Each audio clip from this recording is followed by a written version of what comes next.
Bonjour et merci d'écouter cette nouvelle page dans laquelle j'ai vraiment très envie de revenir sur ma dernière lecture en date, La communication non violente au quotidien par Marshall B. Rosenberg. Alors, le terme est hyper à la mode et à force de le croiser sur les réseaux, il a fini par m'interpeller parce qu'il promettait de m'offrir des outils pour résoudre des choses qui me chiffonnaient depuis un bon bout de temps. Depuis un bon bout de temps, par exemple, je réalise qu'en sachant mieux nous parler, mon conjoint et moi éviterions de monter dans les tours lors de la plupart de nos conflits. Et je pense d'ailleurs que ce constat est vrai dans la plupart des situations de communication qui tournent court, que ce soit avec un proche, un collègue, un adulte ou un enfant. La CNV désigne donc un ensemble d'habitudes de communication qui vont permettre d'échanger de façon plus harmonieuse et plus sereine avec les autres, sans chercher à les contraindre ou à obtenir quoi que ce soit de leur part, mais en faisant simplement état de la situation, de nos ressentis, de nos besoins et de nos demandes. Ça vaut bien de s'y pencher une petite heure dans sa vie, non ?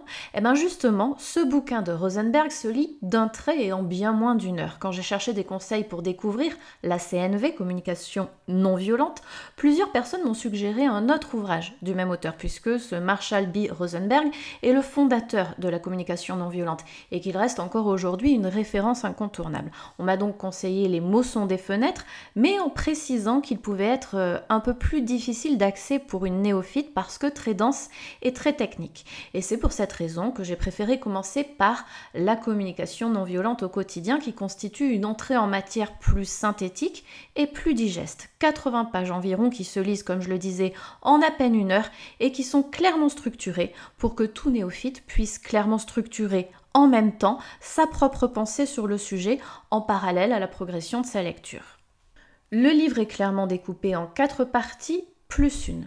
En fait, ça fait 5, mais les 4 premières parties correspondent aux 4 étapes de notre discours quand on veut communiquer en CNV, quand on est donc en position d'émetteur d'un message, tandis que la 5e se concentre sur la façon de gérer la communication du côté du récepteur du message. Dans chaque partie, on lit d'abord la théorie, quels sont nos mauvais réflexes et pourquoi ce sont des mauvais réflexes, et puis par quelles bonnes habitudes il est possible de les remplacer relativement facilement. Et enfin, un petit exercice permet de vérifier qu'on a bien compris cette théorie de toute façon très accessible.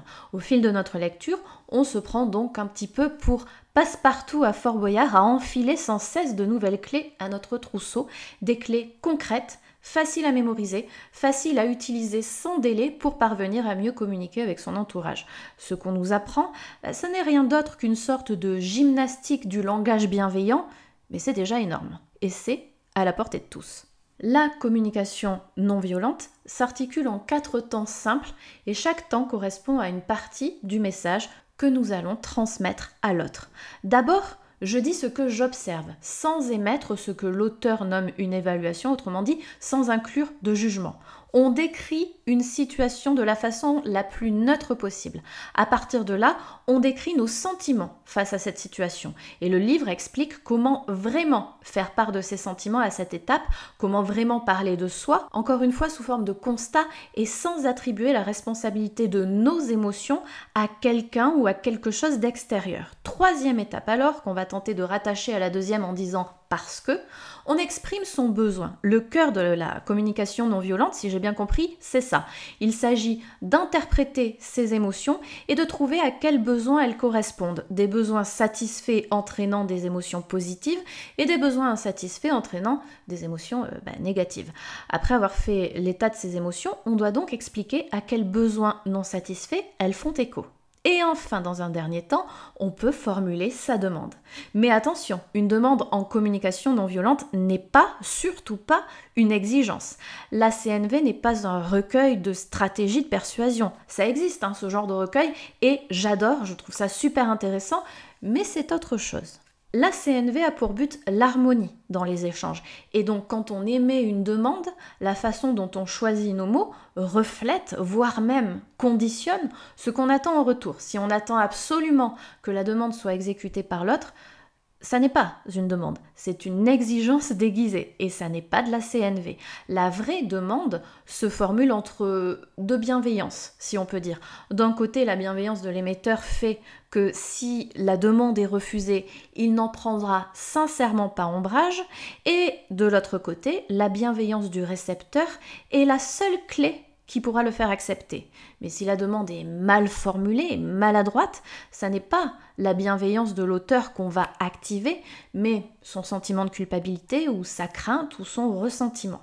Plus concrètement, je prends l'exemple archi-bateau de la vaisselle entassée dans l'évier.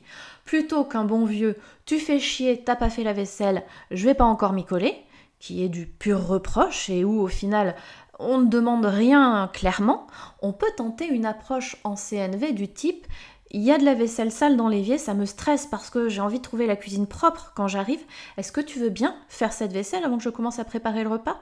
Pour peu que l'autre personne ait lu le même guide, il va accueillir le message lui aussi en mode CNV, c'est-à-dire avec empathie, et c'est à l'empathie d'ailleurs qu'est consacrée la 5e partie, plus précisément à ce qu'on croit d'abord être de l'empathie mais qui n'en est pas, et ensuite ce qu'est vraiment l'empathie. Et ça peut dénouer ou éviter de nouer bien des situations du quotidien là encore. D'ailleurs, cette dernière partie dédiée à l'empathie permet aussi de dénouer des situations, même si l'autre ne pipe rien à la CNV, parce qu'elle nous donne des clés pour trouver dans les messages des autres, même les plus maladroits, même les plus mal formulés, quels sont les sentiments et les besoins cachés. Donc, des clés pour se défaire de notre propre culpabilité, de notre propre ressentiment ou de tout autre sentiment négatif et se laisser guider plutôt par notre empathie, encore elle, entendre les vrais besoins de l'autre, ses émotions, et y répondre.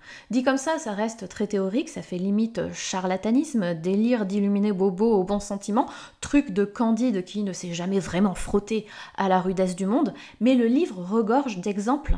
Et notre quotidien aussi en fait. Quand on lit, on a forcément en tête tout un tas de situations personnelles qui nous viennent. Par exemple, je lisais ça un soir alors que Nino m'avait déjà appelé 3 fois parce qu'il ne s'endormait pas, sachant que la nuit d'avant, je n'avais strictement pas fermé l'œil de la nuit pour les mêmes raisons. Du coup, au fur et à mesure que je lisais, j'avais ça en tête et je repérais les erreurs de communication que j'avais pu faire dans cette situation et je trouvais très naturellement aussi ce qu'il aurait été mieux de dire. En toute simplicité donc, ce livre nous met face à nos mauvaises habitudes en matière de communication et explique, on ne peut plus clairement, pourquoi ça embourbe une conversation et pourquoi ça nous éloigne d'une issue positive.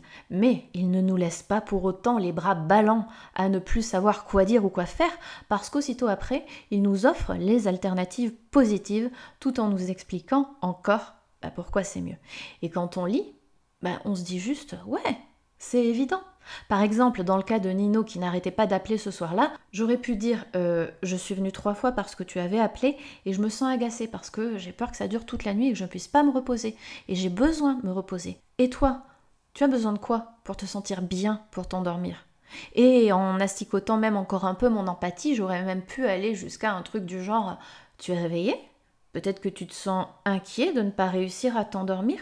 Est-ce que tu as besoin que je te rassure ? Et c'est en illustrant, grâce à ce rapide exemple, que la communication non violente ne ressemble pas forcément à des conversations froides, aseptisées et dénuées de toute authenticité que je termine.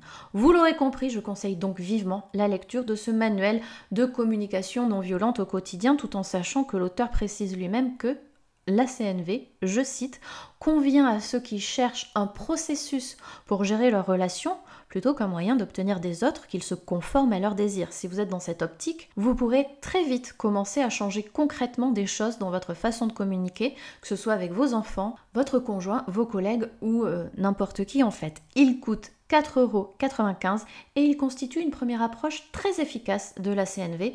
Et maintenant, j'attaque le gros morceau. Les mots sont des fenêtres. Abonnez-vous vite si vous ne voulez pas rater mon futur retour sur cet autre ouvrage. N'hésitez pas aussi à me proposer des idées de thèmes que vous aimeriez voir abordés ici. Laissez-les moi en commentaire. On se retrouve très bientôt pour plein de nouveaux contenus. Et en attendant, soyez sages.